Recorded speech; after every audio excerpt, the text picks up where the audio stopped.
श्री बाळासाहेब दादा मोहन शेळके, श्री संदीप दादा मोहन शेळके यांनी यांच्या आईच्या पुण्यतिथीनिमित्त, वर्षश्राद्धानिमित्त हा कीर्तनाचा कार्यक्रम ठेवला. कारण आईची जी माया आहे ना, ती आईची मायाच वेडी आहे महाराज. आईची माया ही एक वेडी माया आहे. आई म्हणजे काय? आई म्हणजे मायेचा सागर, समृद्धाची घागर, चैतन्याचा जागर. आई म्हणजे भाजीतलं मीठ, हक्काचं व्यासपीठ. आई म्हणजे पावसाच्या धारा, थंडगार वारा, मायेचा उभारा. आई या शब्दाचा अर्थ माहितीये का? आ म्हणजे आत्मा आणि ई म्हणजे ईश्वर. ईश्वरामध्ये जिचं वास्तव्य निर्माण असतं ना, तिलाच आई म्हणतात. आई म्हणजे काय सांगू का? जर एखादा मुलगा, त्याला जर ताप आलेली असली आणि तो आईवरून रागवला आणि रात्री न खाता जर तो झोपी गेला, तर त्या आईला झोप येत नाहीये. आणि ती आई रात्री 12 वाजता एक ग्लासभर पाणी, बिस्किटचा पुडा आणि तापीची गोळी घेऊन त्याच्या रूम मध्ये जाते आणि म्हणते, बाळा, ए बाळा, अरे तू रात्री काहीच नाहीस खाल्लं, एवढं खाऊन घे. तिला तर आई म्हणतात ना. आई कुणाला म्हणतात? ऐका, लक्ष देऊन ऐका बरं. तुम्हाला जर कामावरून जायला उशीर झाला, पहाटे 3 वाजले जाण्यासाठी, आणि घरी गेला, दरवाजावरती थाप मारा, अगं दार उघड. तुमची बायको दंदिशीने दार उघडते आणि आपल्या रूम मध्ये जाऊन पलंगावरती झोपी जाते. पण तेवढ्याच रात्री एका कोपऱ्यामध्ये तुमची आई झोपलेली असते आणि ती आई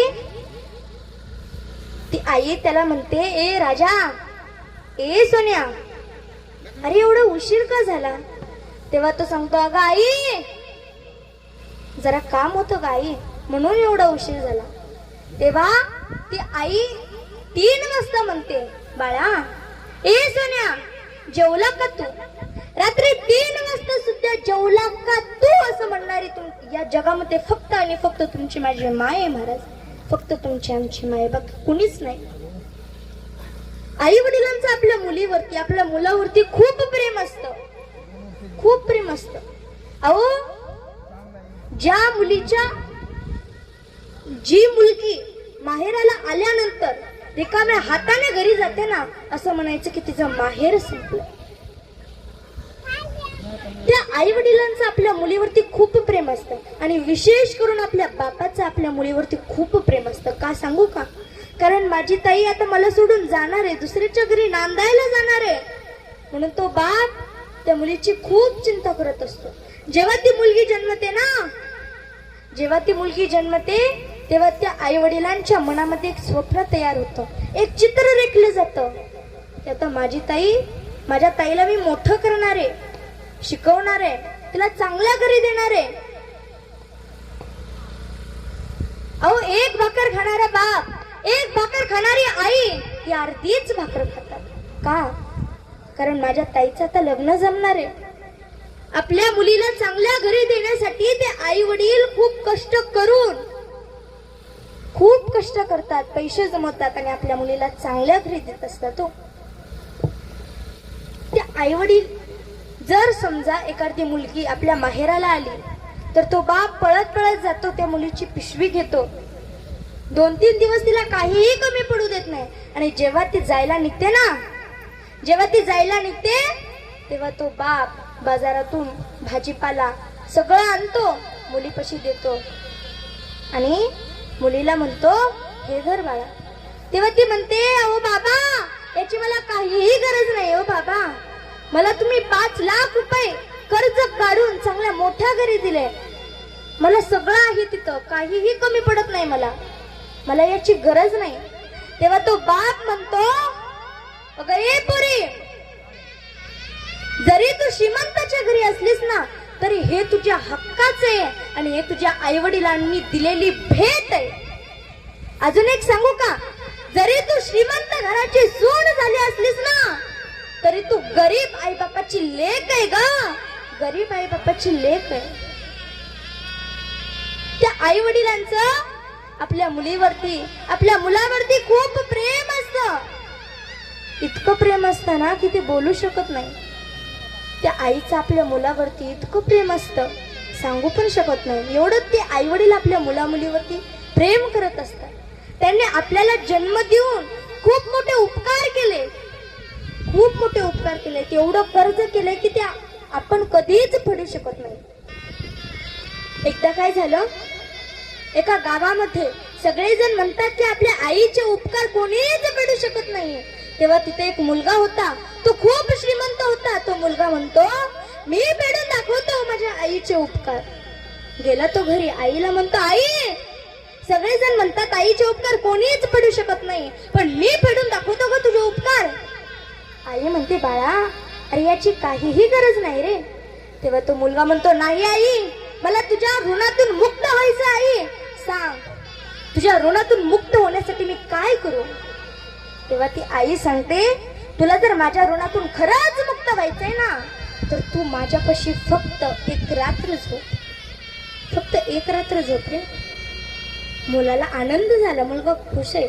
मुलगा म्हणतो, मनामध्ये विचार करतो की एक रात्र झोपून जर आईचे उपकार फिटत असतील तर ही फार सोपी गोष्ट आहे. आणि मुलगा संध्याकाळ झाली. संध्याकाळ झाल्यानंतर आईने हातरून टाकलं. मुलगा तिथं आला, मुलगा म्हणतो, आई झोपू ना ग मी तुझ्यापाशी. आई म्हणली, हो बाळा झोप ना. तेव्हा तो मुलगा तिथं झोपतो. रात्री 12चा सुमारे आई उठली, मुलगा गाढ झोपेत आहे आणि त्या पिंट्याला म्हणते, पिंट्या अरे पिंट्या मला खूप तहान लागली रे, पाणी आणशील का. मुलगा उठला, पाणी आणलं आणि आईला दिलं आणि झोपी गेला. आईने 2 घोट पाणी पिलं आणि उरलेला पाणी, त्या ग्लासातलं पाणी, तो ग्लास पिंट्याच्या शेजारी ठेवला आणि त्या ग्लासाला धक्का मारला. जसा धक्का मारला तसा तो ग्लास खाली पडला आणि त्याच्या हातरुणाखाली पाणी गेलं आणि त्याचं हातरुण ओलं झालं. मुलाला थोडा राग आला. तो म्हणतो, आई हे काय केलंस ग. तेव्हा त्याच्या मनामध्ये विचार आला की आपल्या आईचे जर आपल्यावरती ऋण फेडायचे असतील ना, तर आई जसं म्हणेल तसं आपल्याला करावं लागेल. मुलगा तसाच झोपी गेला. 5 मिनिट थोड्या वेळाने मुलगा गाढ झोपेत. आई उठली म्हणते, अरे पिंट्या खूप तहान लागली रे, पाणी आणशील का. मुलाने पुन्हा पाणी आणावं, आईने 2 घोट पाणी प्यावं आणि उरलेलं पाणी त्याच्या हातरुणाखाली सांडावं, हातरून ओलं व्हायचं. असं 4-5 वेळेस गेलं आणि मग शेवटी मुलाला राहवलं नाही. मुलगा म्हणतो, काय ग आई असं का करतेस ग आई, तू सांग ना. मुद्दा म्हणून करतेस ना ग, का आपल्या मुलाला त्रास देतेस आई, तू तर आई आहेस ना, मग कशाला एवढा त्रास देतेस आपल्या मुलाला. तेव्हा ती आई म्हणते, अरे पिंट्या तू माझ्यापाशी एक रात्र झोपून कंटाळलास का रे, फक्त एक रात्र झोपूनच कंटाळलास. पण तू 4 वर्षाचा होईपर्यंत तू रोज माझं हातरून ओलं करायचास आणि रोज मी ओल्या हातरुणावरती झोपायची आणि कोरड्या हातरुणावरती तुला निजवायची रे. असे मी 4 वर्ष काढले आणि तू एका रात्रीत मला कंटाळलास. तू कसे तुझ्या आईचे उपकार फेडशील. मुलाला मुलाची चूक कळाली. मुलगा आईच्या गळ्यामध्ये पडून रडतोय. आईला म्हणतो, अगं आई खरंच जग जे म्हणतं ना ते खरंच आहे. आईचे उपकार कोणीच फेडू शकत नाही. या जगामध्ये कितीही श्रीमंतवान असला, किती काही जरी असलं तरी तो आईचे उपकार फेडू शकत नाही. कारण त्या आईने आपल्या मुलाला जन्म देऊन फार मोठे उपकार केले. काही मुलं मोठी झाल्यानंतर म्हणतात, आई काय केलंस ग तू माझ्यासाठी, काय उपकार आहे तुझ्या माझ्यावरती. पण त्या आईने तुम्हाला 9 महिने 9 दिवस आपल्या गर्भामध्ये वागवले, हेच फार मोठे उपकार तुमच्यावरती केले त्या आईने. जन्म दिला आईने तुला, उपकार हा मोठा केला. ठेस लागे तुझ्या पायाला, आसू येई तुझ्या डोळ्याला. ठेस लागे तुझ्या पायाला, आसू येई तुझ्या डोळ्याला. जन्म दिला आईने तुला, उपकार हा मोठा केला. त्या आईने तुम्हाला 9 महिने 9 दिवस आपल्या गर्भामध्ये वागवले हेच फार मोठे उपकार त्या आईने तुमच्यावरती केले. तो फार मोठे उपकार आहेत. कारण त्या आईला कितीही कष्ट झाले तरी ते कष्ट ते आपल्या मुलावरती सहन करू देत नाही. ती आई मायेचा सागर आहे. आई माझी मायेचा सागर दिला तिने जीवनाकार. नभीची चांदणी तू चंदनाची कोर, शीतल तुझी छाया मला हवी जीवनभर.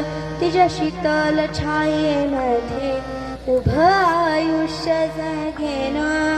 आई देवा पाशी मी ग तुलाच ग मागेन. आई माझी मायेचा सागर दिला तिने जीवनाकार. ती आई हा एक मायेचा सागर आहे. ती आई आपल्या मुलाला कसलेही कष्ट वागू देत नाही. म्हणून त्या आई वडिलांना चांगलं जपा. त्यांना कधीही वृद्धाश्रमामध्ये टाकू नका. कारण आपण जसं आपल्या मुलांना जसं आपण आपल्या आई वडिलांना वृद्धाश्रमामध्ये टाकतो ना, तसंच आपले मुलं आपल्याला सुद्धा तसेच वृद्ध आश्रमामध्ये टाकत असतात. म्हणून त्या आई वडिलांना चांगलं जपा. कारण त्या आई वडिलांनी तुम्हाला तर हाताच्या फोडाप्रमाणे जपले हो. तर हाताच्या फोडाप्रमाणे जपले, तुमचा सांभाळ केलाय, कष्ट करून तुम्हाला मोठं केलंय, शिकवलंय. म्हणून त्या आई वडिलांना कधीच विसरू नका, कधीच विसरू नका.